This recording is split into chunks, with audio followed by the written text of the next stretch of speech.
Hello दोस्तों, स्वागत है हमारे नए वीडियो में। आज की वीडियो में हम लोग एक रोमांटिक ड्रामा मूवी का एक्सप्लेन करने वाले हैं। इस मूवी के शुरुआत में हम लोग एक आयरिस नाम की लड़की को देखते हैं, जिसे एक जोश नाम के लड़के से प्यार हो जाता है। जोश आयरिस के साथ कई बार घपाघप किया करता था। एक दिन जब वो अपने दोस्तों के पास आयरिस को मिलवाने के लिए लेकर जाता है, तब उसके दोस्त भी आयरिस को देखकर उसकी तरफ अट्रैक्ट हो जाते हैं और वो लोग भी अब आयरिस के साथ इंटीमेट होना चाहते हैं। लेकिन सबसे हैरानी की बात यह थी कि जोश को इस बात से कोई भी फर्क नहीं पड़ता है कि कोई भी आयरिस के साथ घपाघप कर सकता है। एक बार आयरिस जब जोश के दोस्त के साथ अकेली होती है, तब वो आयरिस को अपने पास बुलाता है और कहता है मेरे पास आ जाओ, क्योंकि तुम इसी काम के लिए यहाँ हो। इसके बाद वो आदमी आयरिस के साथ में क्या करता है, ये हम लोग इस वीडियो में आगे देखेंगे। तो चलिए इस मूवी को शुरू करते हैं। इस मूवी की शुरुआत एक सुपरमार्केट से होती है। यहाँ पर हम लोग एक आयरिस नाम की लड़की को देखते हैं। तभी एक जोश नाम का लड़का यहाँ आता है। जोश आयरिस को ही देखे जा रहा था। यहाँ आयरिस भी जोश को नोटिस करती है। इन दोनों की नजरें मिलती हैं और इन दोनों को पहली नजर में ही प्यार हो जाता है। अब ये लोग साथ में घूमते हैं। जोश आयरिस को अपने दोस्तों से मिलाने के लिए लेकर जाता है।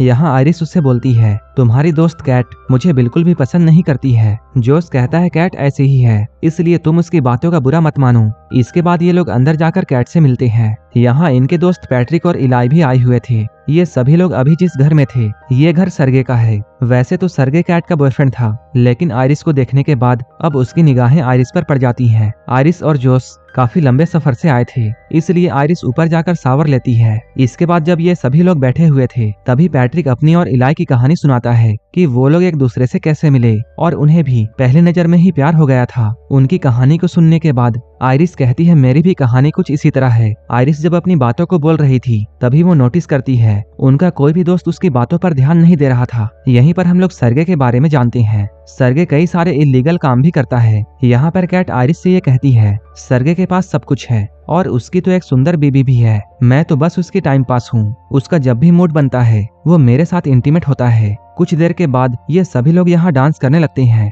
तभी सरगे आयरिस के नजदीक आने की कोशिश करता है। यहीं पर जोश भी होता है। डांस करते हुए आयरिस जोश को अपने तरफ खींचती है। यहाँ ये लोग साथ में काफी मस्ती करते हैं। रात में सोने से पहले ये लोग इंटीमेट होते हैं, लेकिन तभी आयरिस कुछ बोलने लगती है। जोश उसे कहता है सो जाओ। तभी आयरिस एकदम से ही सो जाती है। सुबह में ये लोग नदी के पास जाने वाले थे। जोश आयरिस से कहता है मेरा जाने का मन नहीं है, इसलिए तुम अकेली चली जाओ। जोश आयरिस की बातों को मानकर अकेली जाती है, लेकिन आयरिस के जाते ही जोश ने अपने फोन में वो एक पेन ड्राइव को कनेक्ट करता है। इधर बाहर आयरिस को अपने जेब में एक चाकू मिलता है। यहाँ पर पीछे सरगे भी होता है। सरगे आयरिस के साथ फ्लर्ट करने की कोशिश कर रहा था। सरगे को देखकर आयरिस कहती है मुझे अब वापस जाना चाहिए, लेकिन सरगे उससे कहता है तुम मेरे गेस्ट हाउस में आई हो, इसलिए तुम्हें थोड़ा टाइम मेरे साथ गुजारना चाहिए। सरगे यहाँ आयरिस को सनस्क्रीन देकर ये कहता है कि तुम मेरी पीठ पर इसे लगा दो। तभी वो आयरिस का हाथ पकड़ लेता है। सरगे कहता है मेरे पास कैट का परमिशन है और तुम तो यही करने के लिए हो। कुछ ही देर के बाद हम लोग आयरिस को देखते हैं,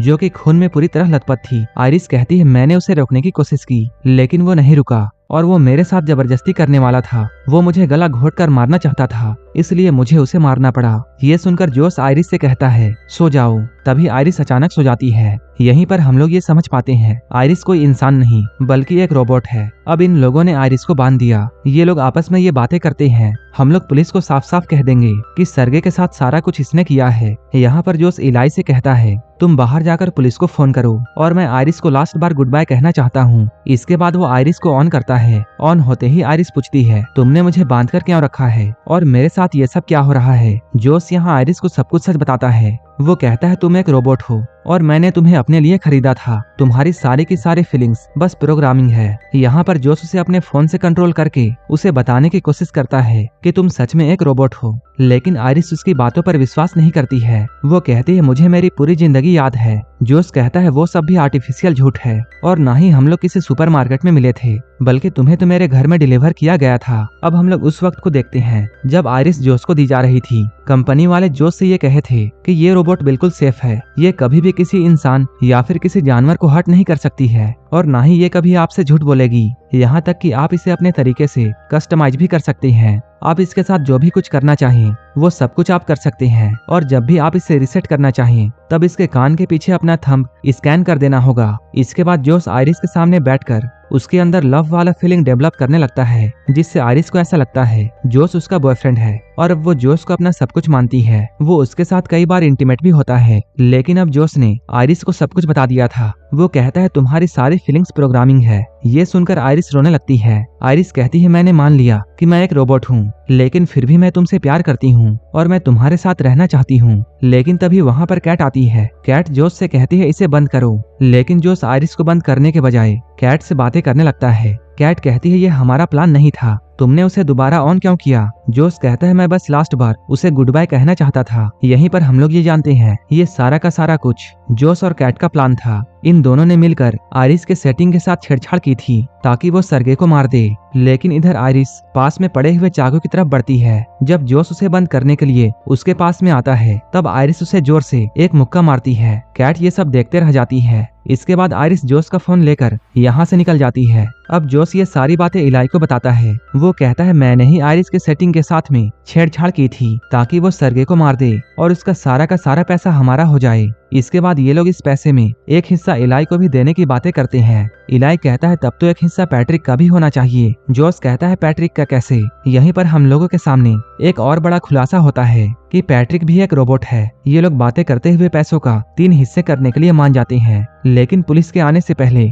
उन्हें आयरिस को ढूंढना था ताकि वो लोग उसकी सेटिंग्स को पहले की तरह कर दे और पुलिस को उन पर शक ना हो। इधर आयरिस जोश का फोन लेकर आई थी और वो जोश के फोन को खोलकर अपनी सेटिंग्स खुद से ही चेंज कर लेती है और वो अपने इंटेलिजेंस को 100% कर देती है। इसके बाद वो ये सोचती है कि अब वो इस जंगल से कैसे निकले। अगर आयरिस चुपचाप जोश के कार तक जाती है, तब वो जोश के फोन को यूज करके उसके गाड़ी को खोल सकती है और आराम से यहाँ से निकल सकती है। लेकिन तभी यहाँ पर इलाई और पैट्रिक आ गए। लेकिन यहाँ पर हम लोग ये जानते हैं कि पैट्रिक को पहले से ये पता था कि वो एक रोबोट है। उसने ये बात अपने आप ही जान लिया था। पैट्रिक कहता है ये बात जानने के बाद भी मैं तुमसे उतना ही प्यार करता हूँ और तुम्हारी और मेरी पहली बार मिलने की जो मेमोरी है वो मेरे लिए बिल्कुल सच है। इलाई कहता है हाँ मैं भी तुमसे बहुत प्यार करता हूँ। लेकिन तभी जोश का फोन बजता है। इलाई ये समझ जाता है कि आयरिस यहीं है। आयरिस यहाँ से भागने की कोशिश करती है, लेकिन वो दोनों टकराकर गिर जाते हैं। ये लोग गन को लेने के लिए फाइट करते हैं, लेकिन इसी बीच इलाई को गोली लग जाती है। अब आयरिस फिर से भागती है और वो जल्दी से जाकर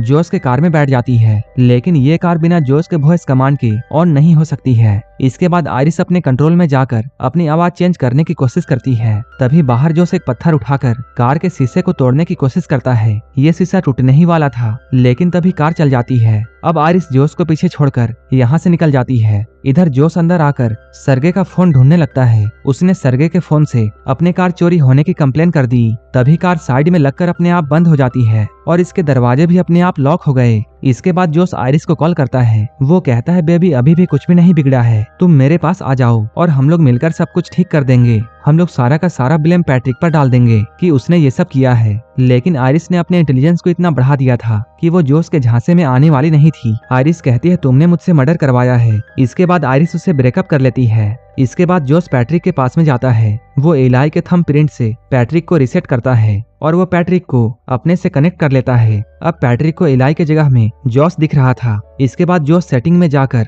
पैट्रिक के अग्रेशन को 100% कर दिया और वो पैट्रिक को यह हुक्म देता है कि तुम जाकर आयरिस को ढूंढो। इधर आयरिस कार के शीशे को तोड़कर बाहर निकल रही थी, लेकिन तभी यहाँ पुलिस आ जाती है। इसके बाद आयरिस जल्दी से अपनी लैंग्वेज चेंज करती है ताकि पुलिस वाला उसकी बातों को नहीं समझ पाए। उसने ऐसा इसलिए किया था क्योंकि आयरिस के साथ कुछ भी हो जाए वो झूठ नहीं बोल सकती थी। इसके बाद वो जर्मन लैंग्वेज में पुलिस को सब कुछ बताती है, लेकिन इस पुलिस वाले को कुछ भी समझ में नहीं आता है। लेकिन वो पुलिस वाला कार में पड़े हुए चाकू को देख लेता है। इसके बाद वो आयरिस को हथकड़ी पहनाता है, लेकिन उसी वक्त पैट्रिक यहाँ आता है। क्योंकि पैट्रिक का एग्रेशन 100% था, इसलिए वो यहाँ पर पुलिस वाले को जान से मार देता है। इसके बाद उसने जोश के फोन से आयरिस को भी बंद कर दिया। इधर कैट घर के बाहर में एक पुलिस की कार को आते हुए देखती है, जिसमें से पैट्रिक निकलता है और इस पुलिस वाले की डेड बॉडी डिक्की में पड़ी हुई थी। कैट ये सब देखकर बहुत डर जाती है और यहाँ से भागने लगती है। जोश पैट्रिक से कहता है उसे रोको। पैट्रिक ने कैट को भी जान से मारकर उसे जाने से रोक दिया। ये सब पैट्रिक के बढ़े हुए एग्रेशन के वजह से हो रहा था।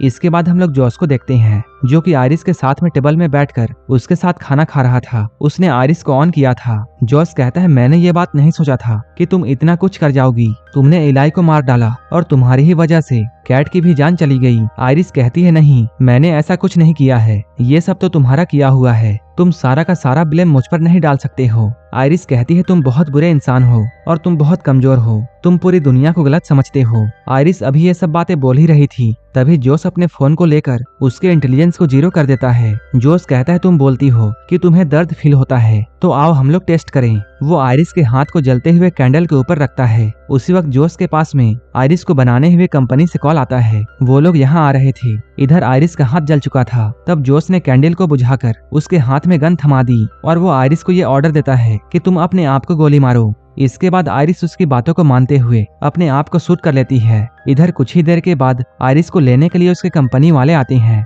यहाँ उन लोगों के सामने पैट्रिक एक पुलिस वाला बनता है, जिस पुलिस वाले को उसने मार दिया था। वो लोग पैट्रिक को देखकर ये कहते हैं तुम्हें देखकर ऐसा लगता है कि तुम्हारा चेहरा काफी जाना पहचाना है। लेकिन इन लोगों को याद नहीं आ रहा था कि इन्होंने पैट्रिक को कहाँ देखा है। तभी एक आदमी कहता है हमारा काम तो बस इस रोबोट को ले जाना है और बाकी का काम हमारे कंपनी वाले देख लेंगे। लेकिन आयरिस के साथ में जो भी कुछ हुआ था उन सभी की रिकॉर्डिंग आयरिस के मेमोरी में होती है और वो मेमोरी कार्ड उसके पेट के एरिया के पास में होती है, जो कि अभी भी बिल्कुल सेफ थी। जोस ये बात जानकर बिल्कुल डर जाता है। कंपनी वालों को भी ये अंदाजा था कि पक्का जोस ने ही आयरिस के साथ में गलत किया होगा और उसी ने इसके सेटिंग के साथ में छेड़छाड़ की है, क्योंकि उनका बनाया हुआ रोबोट इतना कुछ नहीं करता है। लेकिन तभी पैट्रिक इन लोगों के सामने आ जाता है। पैट्रिक इनमें से एक आदमी को मार देता है, लेकिन दूसरा आदमी पैट्रिक से बचकर भागता है। वहीं इधर अंदर इन लोगों के वैन में आयरिस रिबूट हो चुकी थी। इधर बाहर पैट्रिक ने उस लड़के को पकड़ लिया था, लेकिन आयरिस यहाँ आकर पैट्रिक को हर्ट नहीं कर पाती है, क्योंकि उसकी सेटिंग्स रिबूट हो चुकी थी। तभी आयरिस कहती है पैट्रिक जोस तुमसे प्यार नहीं करता है, वो तो बस तुम्हारा इस्तेमाल कर रहा है। यहाँ पर आयरिस पैट्रिक के सामने वही लाइन्स बोलती है जो कि पैट्रिक ने इलाई को बोली थी। वो कहती है याद करो तुम इलाई को प्यार करते हो, ना कि जोस को। आयरिस कहती है पैट्रिक तुम जानते हो हम लोग झूठ नहीं बोल सकते हैं। आयरिस की सारी बातों को सुनकर पैट्रिक को इलाई याद आ जाता है। इसके बाद वो अपने आप को खत्म कर लेता है। इसके बाद आयरिस इस लड़के से एक हेल्प मांगती है। वहीं इधर अंदर हम लोग जोस को देखते हैं। यहाँ सारे के सारे पैसों को लेकर जोस यहाँ से भागने वाला था, लेकिन तभी उसे अपने दोस्तों की आवाजें आने लगती हैं। ये सभी आवाजें आयरिस निकाल रही थी, क्योंकि उस लड़के ने आयरिस के सेटिंग के साथ छेड़छाड़ करके उसे सभी चीजों का फुल एक्सेस दे दिया था। अब जोस का फोन भी आयरिस को रोक नहीं सकता है, लेकिन अभी भी आयरिस जोस को हर्ट नहीं कर सकती थी, क्योंकि वो उससे अभी भी प्यार करती है। इसी चीज का फायदा जोस उठाता है और वो आयरिस को बहुत मारता है। वो इस बार आयरिस के पेट में गोली मारेगा ताकि उसकी सारी की सारी मेमोरी चली जाए और वो हमेशा के लिए मर जाए। लेकिन अपने आप को बचाने के लिए आयरिस उस पर हमला कर देती है और इस हमले में जोस मारा जाता है। अब आयरिस अपने रोबोट होने की सच को एक्सेप्ट कर लेती है और यहीं पर ये मूवी खत्म हो जाती है। इसी तरह की मूवीज के लिए आप हमें टेलीग्राम और इंस्टाग्राम पर फॉलो कर सकते हैं, जिसका लिंक डिस्क्रिप्शन में दिया हुआ है। और मूवी अच्छी लगी हो तब एक लाइक जरूर कर देना और ऐसे ही वीडियोस के लिए हमारे चैनल को जरूर सब्सक्राइब कर लेना। तो मिलते हैं हमारे नेक्स्ट वीडियो में।